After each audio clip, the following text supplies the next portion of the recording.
This time last year, we're about $500,000 down. By the time the fall gets here, we're going to run out of that money. Tonight is our opening night of the last 5 years, and it is not selling great. I don't feel like my thank you should be getting shot 7 times in the back. It's a pretty hard hit.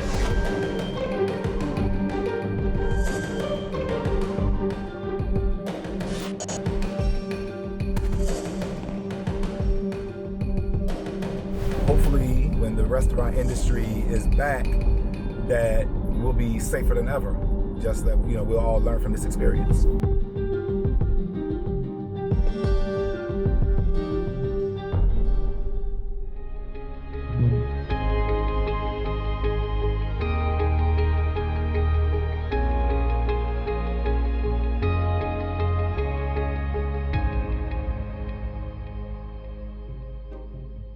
Since the pandemic hit us, we definitely have changes in the people that come here. A lot of our clients were in the restaurant industry. So bartenders, waitresses, cocktail waitresses who drop their dogs off and pick them up at 3 o'clock in the morning. So we took a hit on that because bars aren't open. Boarding, people weren't leaving, so we really didn't have boarding. And daycare was minimal because people were keeping their dogs home. They wouldn't allow us to do grooming at first because it just didn't seem to be a necessity. So when the governor said, okay, we'll allow dog grooming, that was a big relief for us. There are a lot of COVID puppies, I call them. People went out and got puppies to keep them company. A lot of them are new dog owners, and these puppies that they adopted are now getting to be dogs, and they need training. Oh, good girl, good girl. That's some control that we didn't have before. They need a place to go, they need socialization, dog-to-dog socialization. So I think that it's a positive thing. So as the new dogs come, as they need training, as they need a place to go, we'll be here. So I think we'll be okay.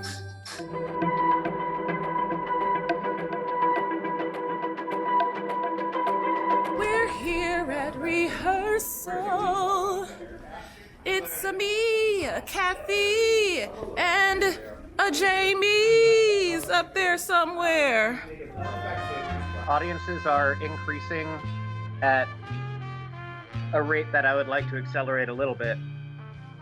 Tonight is our opening night of the last 5 years. Really exciting show, and it is not selling great. Here are our sales figures.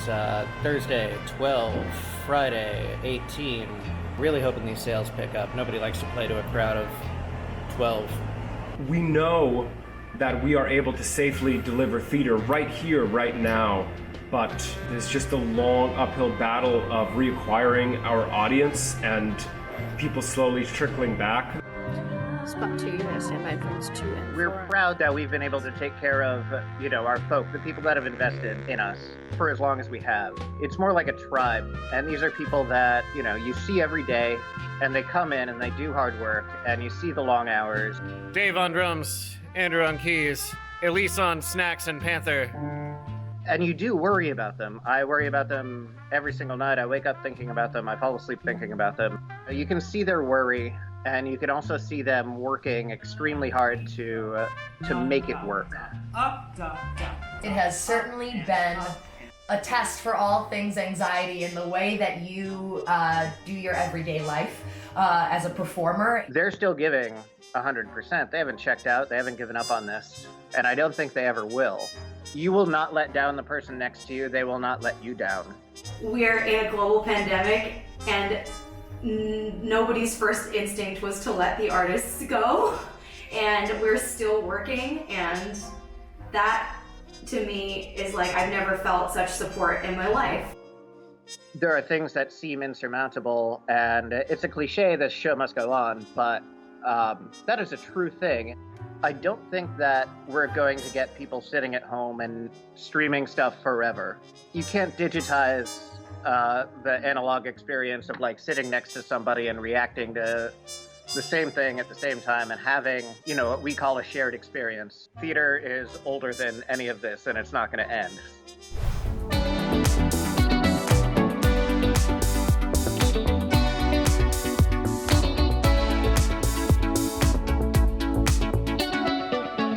Before we wrap up, I want to shift back to the sanitation, and we all get it when it comes to keeping things clean, organized. The one that I think can fall through the cracks, and I just want us to watch out for it, is when it comes to labeling and dating items in the refrigerators. If you have somebody walk in here and they inspect you, that's an opportunity. Like, okay, that's a ticket. My only fear was just making sure that we're putting ourselves in a good situation when it comes to health inspections and stuff like that. On most days, I see a lot more people out in the streets checking cars, because I'm like, you know, the city's losing money. How are they going to make it back? We begin with several new developments on the police shooting of a black man in Kenosha, Wisconsin, that has sparked days of unrest. One thing that I think about working in these restaurants, or if you work in any industry, and I even spoke to one of my cooks about this recently. I'm like, hey, do you realize that when I call you in to work, if you come in and you help me make a tray of biscuits or whatever it is, you may come in and work an entire shift, I have to pay you for that job, but you get taxed for your work. You get taxed for your work. I get taxed for my work. I come up with different ideas for the restaurant, different ways to make revenue, different ideas to get more people into the restaurant, sometimes even just ideas or something that I'm excited to present to the public. Whatever my reasoning may be, if I'm bringing in revenue or if I'm paying payroll or even paying payroll for myself, when I get taxed, part of that is going to the local police departments as well. So in one way or another, they're actually getting paid for my work. And for where I'm from, that's actually called a partnership. And I feel like if we're in a partnership and I'm working and I'm doing a job and my job directly results your income, then in that partnership, I don't feel like my thank you should be getting shot 7 times in the back. Given the climate of this pandemic, with an open end, not knowing what's going on, do I think that it's sustainable to keep this business going? I do. A little negotiating with my landlord is going to be key, and being creative with the staff. This time last year, we're about $500,000 down. It's a pretty hard hit, but I think that creatively, if we come up with some great ideas, marketing-wise, some good promotions, staffing creatively, where we don't have to have so many people, it's just time to, you know, again, just roll up your sleeves and do what you need to do to get it done.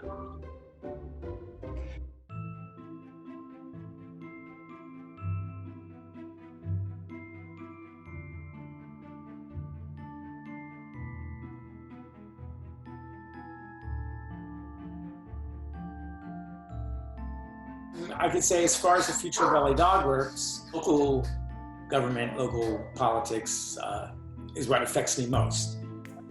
It's important. So the government, even as much as you don't want to stay home, you don't want these things to happen, it's your life. 180,000 people plus have died. So that could have been prevented if people would have just complied with just these simple rules. Social distancing, wearing masks, putting an end to this thing the best we can, or slowing it down. So the harder the government is, the better. You know, from my personal standpoint, I don't feel that there's any other option. So I'm here today in Concord, New Hampshire's capital.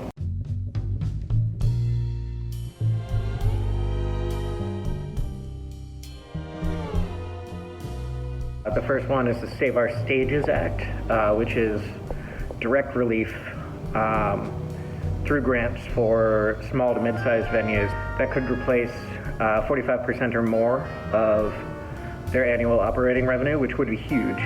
The other is the Encores Act, which is a tax credit for ticket refunds, which is another one of our gigantic liabilities. Would bail out a lot of people that have taken on debt and would give people a long, long runway as we go through this process of welcoming people back. All of us have built these teams, developed and gotten to know the space and gotten to know each other and gotten to know how to work efficiently and create amazing work. If we don't get this aid, if we have to close, if those teams dissolve, then getting back up and running, getting back up to where we were in 2019 is going to take maybe a decade.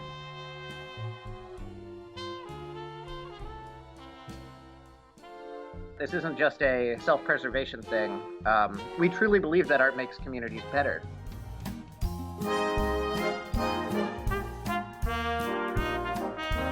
We got together with a few people in the community and said, okay, well, what can we do? What spaces are there where we could create something where all of these things could coexist? So they sit in one spot, they order off their phone, they watch a show, stuff is brought to them, and then they leave. And they never have to come into a choke point with anybody. We basically got a outdoor market built that has 3 restaurants, a beer garden, and a performance space in a city parking lot that was underutilized because of COVID. And it has been a difference maker for us and for a lot of people in the community. This is sort of our auxiliary performance venue for the entire city, trying to make up for a little bit of the $58 million arts economy that turned to a $0 arts economy. Its first weekend, it made $25,000, more than any of us have done collectively in our respective indoor venues. And that'll keep going through October, and now there are talks to extend it through the winter. Really collaborating with your community, finding other people that you can work with and share common interests with and get something done with. I think it's going to be the difference between what survives and what does not. If we're all in our own little silos and we all suffer in silence and we don't help one another out, we're going to just sink quietly. And until next time, goodbye. Goodbye, I'll see you next time. Bye. Bye-bye. See you.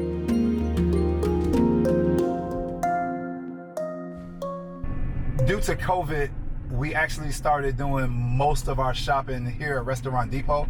And Restaurant Depot is just that. It's basically the place where restaurants shop. But now we've been using Restaurant Depot a lot more on a much larger scale due to COVID, just to figure out other ways to kind of save a little money. So the only extra money you spend is your gas prices. But other than gas prices, it adds up as far as, it lines up as far as the money you're saving. So we're here now. We're gonna go in and do some shopping. Moving forward, as we made some decisions for the bakery, we had the luxury to open it during the summer when all these nice fresh fruits and things were in season. And we decided that we're gonna switch some of our cobblers and we're gonna start making donuts, which I think would be a good sale. So the donuts will be starting this fall. Completed our shopping spree at Restaurant Depot. Just gonna do some loading right now. We actually got the payroll protection program money, but basically it's considered a loan. It could be a grant as long as you follow the criteria. But it seems like by the time the fall gets here, we're gonna run out of that money. So what's gonna happen is we will actually have to have 1 to 2 people possibly going back on layoff.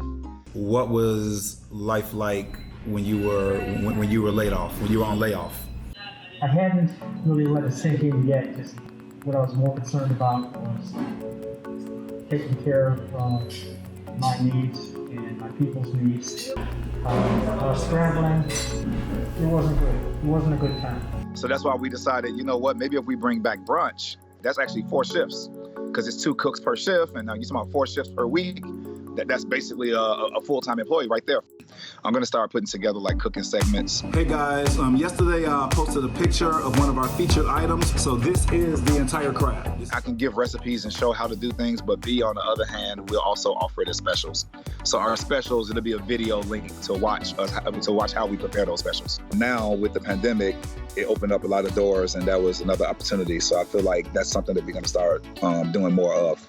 On doing dine-in until, I hope there's like a vaccine soon, because if we go through this the entire next year, I think even my customers will be like, wait, when are you letting us in? I'm trying to hold out until it's like a little bit safer before we actually start the dine-in option. Hopefully when we do, all of us, this is not just speaking of us, when the restaurant industry is back, that we'll be safer than ever. Just that, we'll all learn from this experience.